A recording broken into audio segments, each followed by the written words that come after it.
Assalamu alaikum wa rahmatullahi wa barakatuh. Bienvenue sur Lumière du Dhikr, un espace sacré de rappel, de lumière et de guidance. Pour ceux et celles qui veulent se reconnecter profondément à Allah et vivre une vie pleine de sens et de bénédictions. Abonnez-vous si votre cœur cherche la paix, l'élévation et la lumière divine. Aujourd'hui, nous allons découvrir 4 clés spirituelles que trop peu appliquent, mais qui ouvrent les portes de la baraka dans ta vie. Est-ce que tu sens parfois que tout est de bloqué, que malgré tes efforts, rien ne s'ouvre?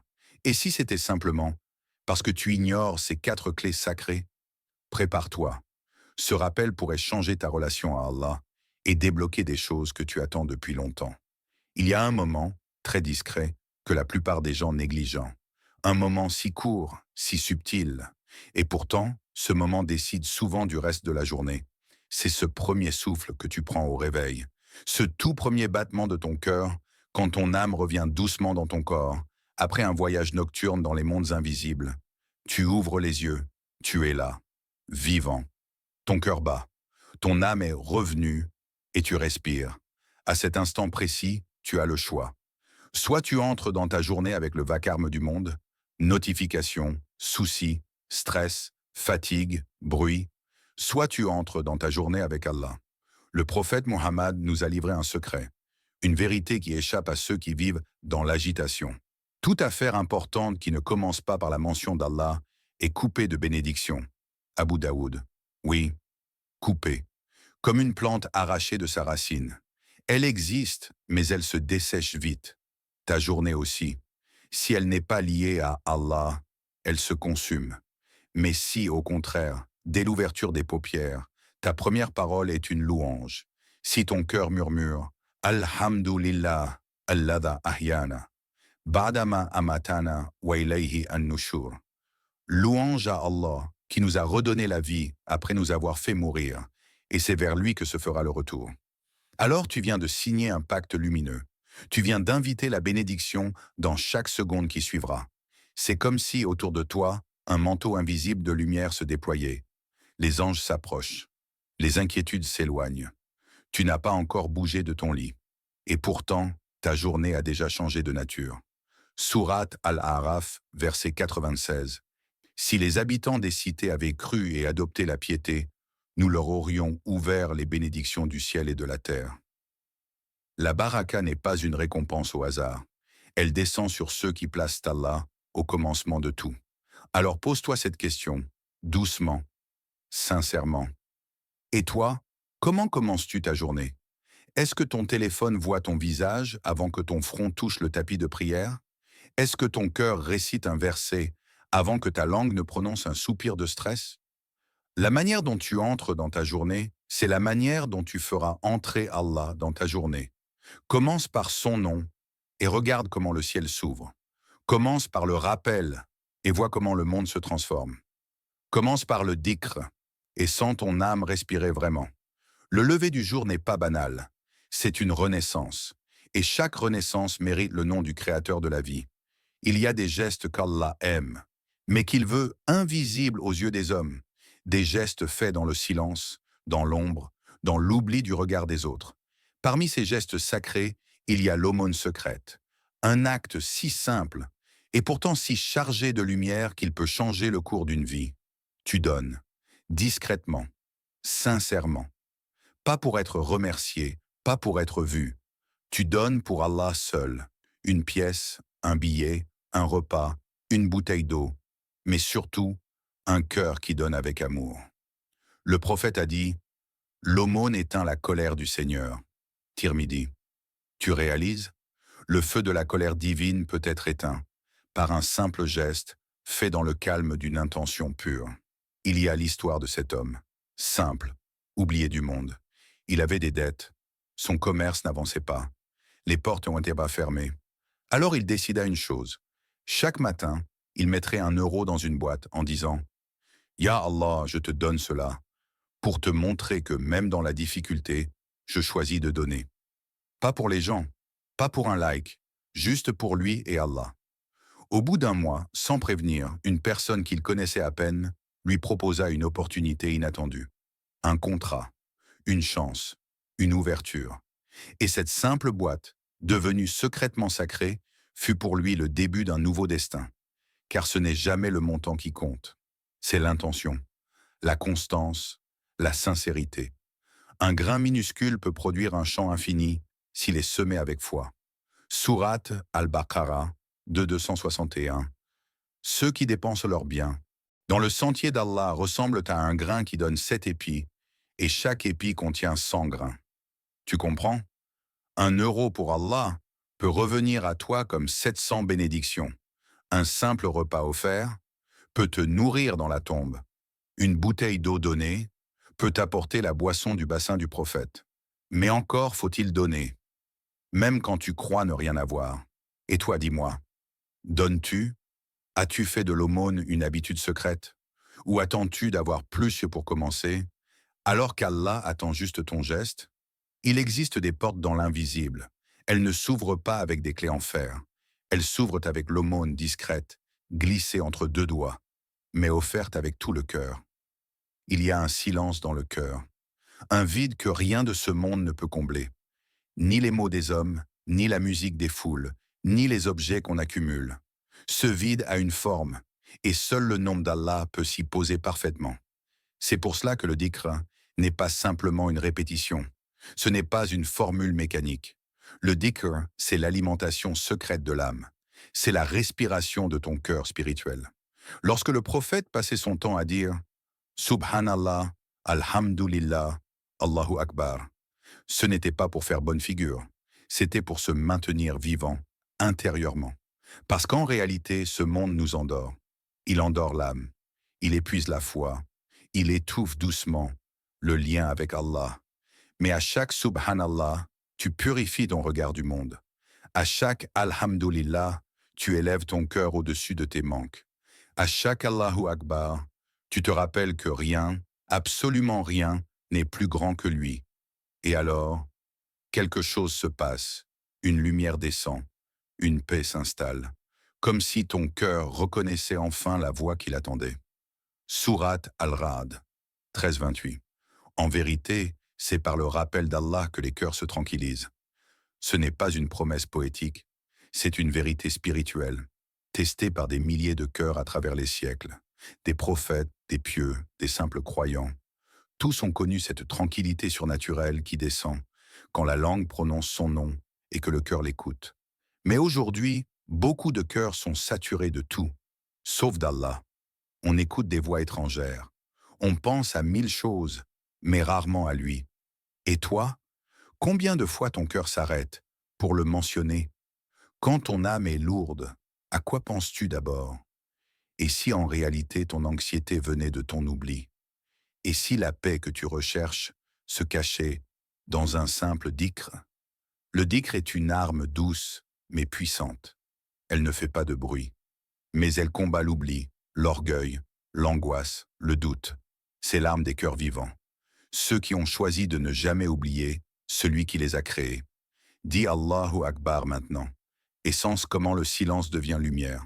La prière n'est pas une tâche à cocher, ce n'est pas un devoir parmi d'autres.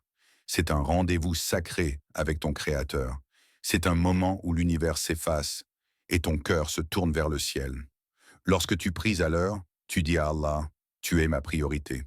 Et Allah, dans sa miséricorde, fait de tes soucis ses soucis. Le prophète a dit, la chose la plus aimée d'Allah, c'est la prière faite à son heure. Rapporté par Bukhari. Chaque prière, accomplie à son temps, ouvre une porte de lumière. Elle protège ton cœur des illusions. Elle purifie tes pensées. Elle transforme ta journée, même si elle avait mal commencé. Tu es fatigué? Priez Miesto. Tu es perdu? Priez Miesto. Tu es heureux? Priez Miesto. Car dans chaque état, Allah veut t'entendre. La prière éloigne de la turpitude et du blâmable. Et le rappel d'Allah est certes ce qu'il y a de plus grand. Sourate Al-Ankabut 29-45. La prière n'est pas simplement un bouclier contre le mal, c'est une élévation, un secret entre toi et ton Seigneur, une lumière dans les ténèbres. Alors pose-toi cette question. Allah est-il en haut de ton agenda? Ou bien passe-t-il après tout le reste? Le croyant véritable ajuste son emploi du temps à la prière, et non sa prière à son emploi du temps. Au cœur d'un désert silencieux, Loin du tumulte des villes et des voies pressées, vivait un homme seul, mais pas solitaire. Chaque matin, bien avant que le soleil ne se lève, il se réveillait dans le calme de la nuit. Il faisait ses ablutions avec l'eau qu'il avait patiemment conservée, puis se dirigeait vers une petite dune où l'attendait une gazelle blessée qu'il nourrissait avec douceur. Ensuite, il levait les mains vers le ciel encore étoilé et accomplissait la prière à l'heure, avec une concentration rare. Puis, il s'asseyait face à l'horizon et répétait les noms d'Allah, lentement, profondément, comme si chaque nom ouvrait une porte dans son cœur. Un jour, un voyageur qui passait par là s'étonna de cette vie recluse. Il lui demanda « Pourquoi choisis-tu cette vie, loin des hommes et de leur confort ?» L'homme du désert sourit et répondit « Depuis que je vis avec ces 4 choses, le dhikr, l'aumône, la prière à l'heure et bismillah chaque matin, je n'ai plus jamais senti de manque. Je suis entouré de la suffisance d'Allah. » Ses yeux brillaient, mais pas d'ambition, ni de richesse. Ils brillaient de paix, une paix que les villes ont oubliée, une paix que seuls les cœurs vides de ce bas monde peuvent goûter. N'est-ce pas par le rappel d'Allah que les cœurs trouvent la quiétude? Sourate Ar-Ra'd 13.28. Pourquoi certains dorment sur un matelas simple, dans une pièce modeste, mais vivent une paix intérieure qui dépasse l'entendement? Et pourquoi d'autres, malgré leurs biens, leurs comptes remplis, leurs distractions sans fin, ressentent un vide qui les ronge lentement? La réponse est peut-être dans un mot simple, mais souvent oublié, la baraka. La baraka n'est pas visible à l'œil nu. Elle ne s'achète pas, ne se mesure pas. Elle est un souffle d'Allah dans ta vie, une lumière qui donne à tes actions une puissance au-delà du matériel. Tu peux avoir peu, mais vivre beaucoup. Tu peux posséder beaucoup, mais ne rien savourer. La richesse ne dépend pas de l'abondance de biens, mais de la richesse du cœur. Hadith rapporté par Al-Bukhari et Muslim. Et cette richesse, elle commence là où Allah est présent. Mais si ton cœur est trop rempli de distractions, si ta maison résonne de tout sauf du rappel d'Allah, si ton esprit est toujours pressé, mais jamais apaisé, peut-être que la baraka s'est retirée. Sourate An-Nur 24, 36 à 37. Ces maisons dans lesquelles Allah a permis qu'on élève son nom, où il est glorifié matin et soir, par des hommes que ni le commerce ni la vente ne distraient du rappel d'Allah. La baraka ne descend pas dans une vie où Allah est oublié. Elle fuit le cœur distrait. Elle fuit la maison où l'adhan ne résonne plus. Elle fuit l'agenda où aucune minute n'est dédiée au dhikr, à la prière ou à la gratitude. Et toi, quand as-tu pour la dernière fois invoqué Allah sincèrement dans ton salon, dans ta cuisine, dans ta voiture? Quand as-tu prononcé son nom dans un moment de joie ou dans un moment de panique? Peut-être que la solution à tes blocages, ce n'est pas plus de travail, ce n'est pas plus d'argent, c'est juste plus de rappel d'Allah. Ne laisse pas ta vie être belle de l'extérieur mais vide de l'intérieur. Car la véritable richesse, c'est quand Allah est avec toi, partout, tout le temps. Ferme les yeux un instant. Imagine que ta vie est un jardin sec, fatigué, oublié depuis trop longtemps.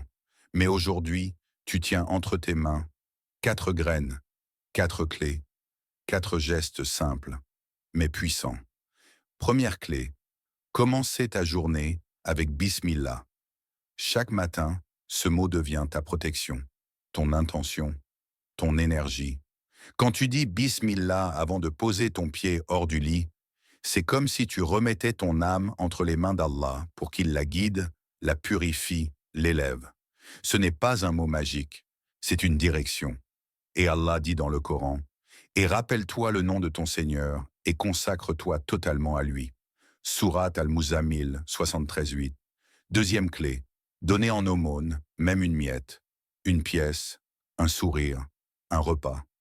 Tu ne perds jamais ce que tu donnes pour Allah. Chaque don purifie ton cœur, élève ton âme et ouvre des portes invisibles. Ce que vous dépensez dans le bien, Allah le remplace. Sourate Saba 34-39. La main qui donne n'est jamais vide. Elle est connectée au trône d'Allah. Troisième clé, faire du dhikr une habitude. Chaque Subhanallah est un polissage du cœur. Chaque Alhamdulillah est une lumière déposée dans ton livre d'actes. Et chaque La ilaha illallah est une clé du paradis. Ne sous-estime jamais la puissance d'un cœur qui se souvient d'Allah au milieu de l'agitation du monde. Ceux qui ont cru et dont les cœurs se tranquillisent à l'évocation d'Allah. N'est-ce point par l'évocation d'Allah que se tranquillisent les cœurs? Sourate Ar-Ra'd 13h28. Quatrième clé, prier à l'heure, sans négociation. Comme une rencontre amoureuse, comme un rendez-vous sacré. Celui qui place la prière avant tout verra Allah placer la baraka dans tout. Il y a dans chaque prière un secret, une guérison, une protection. Tu ne pries pas pour Allah, tu pries pour ton âme. La prière demeure pour les croyants une prescription à des temps déterminés. Sourate An-Nisa 403. Maintenant, regarde ces 4 clés comme les piliers d'un plan spirituel. Ce n'est pas compliqué, ce n'est pas abstrait, c'est réel, profond et transformateur. Essaye, sincèrement. Pendant 7 jours, dis Bismillah au réveil. Donne ne serait-ce qu'un centime pour Allah. Fais vibrer ton cœur avec le dhikr. Et ne manque aucune prière. Et tu verras, les chaînes invisibles se briseront. Ton cœur se remplira de paix. Et la pluie de la baraka tombera enfin, doucement, silencieusement, mais abondamment. Et quiconque place sa confiance en Allah, il lui suffit. Sourate At-Talaq 65.3. Ferme les yeux un instant, respire profondément, sens l'air qui remplit doucement tes poumons, et imagine une vie transformée, une vie où la sérénité habite ton cœur, où la lumière d'Allah éclaire chaque pas, où l'abondance intérieure coule comme une source tranquille et infinie. Ce n'est pas un rêve lointain, ce n'est pas une utopie pour d'autres, c'est une réalité accessible à toi, ici et maintenant. Mais tout commence par un choix sincère, un choix simple mais courageux, un choix d'ouvrir la porte à la baraka par ces 4 clés sacrées que tu connais maintenant. Vas-tu les appliquer? Vas-tu enfin inviter Allah à guider ta vie chaque matin? Vas-tu offrir avec un cœur pur, même ce qui semble petit? Vas-tu faire vibrer ton âme par le dhikr? Vas-tu te présenter devant ton Seigneur à l'heure de la prière, sans délai? Ce chemin est devant toi, et la lumière est là, prête à t'embrasser. Ne laisse pas cette chance s'éloigner. Car comme dit Allah dans le Coran, certes, Allah ne modifie pas l'état d'un peuple tant que ceux-ci ne modifient pas ce qui est en eux-mêmes. Sourate Ar-Ra'd 13.11. Alors choisis la bénédiction, choisis la lumière, choisis la paix. Assalamu alaikum wa rahmatullahi wa barakatuh. Lumière du Dhikr vous remercie profondément pour votre écoute. Si cette vidéo a touché ton cœur, n'hésite pas à la partager et surtout, commence dès aujourd'hui.